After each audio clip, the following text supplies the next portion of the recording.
报道。咱国内最近2天包括政府机关、大众运输等单位收到的炸弹恐吓，已经有258件。检警锁定一个中国籍姓张的查甫人涉案。警政署是强调讲，已经有透过两岸共同打击犯罪的机制伫咧联络。中国公安嘛伫这个月初5找这嫌犯到案说明。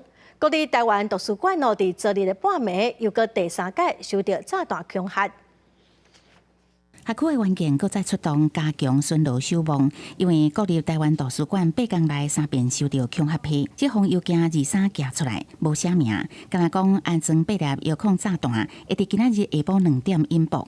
不过警方是研判，可能伫创敌人的。即马诈骗恐吓少连续发生，检警调也建立联络的方式，共享资讯，要查源头。在检察官的指挥之下，也统合了刑事警察局跟调查局他们共同在侦办调查之中。为去年9月到即马，亲像大众运输、政府机关、风景区，甚至连校园，有48个单位拢有收过恐吓批，发生258件这么多。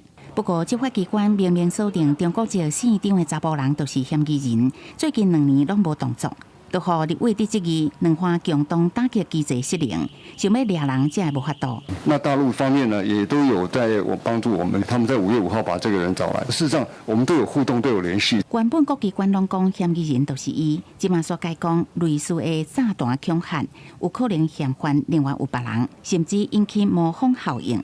有立委也点出，是安怎国内恐吓炸弹会一直出现？这个美、英、澳、加拿大等国的规范，要通过电子邮件或电话认证等2种以上的工具验证，来达到内审理的机制。我们台湾建制这些吗？就是没有嘛。要经费，所以到现在还没有做嘛，对不对？法务部部长这边有掌握吗？有这样吗？没有。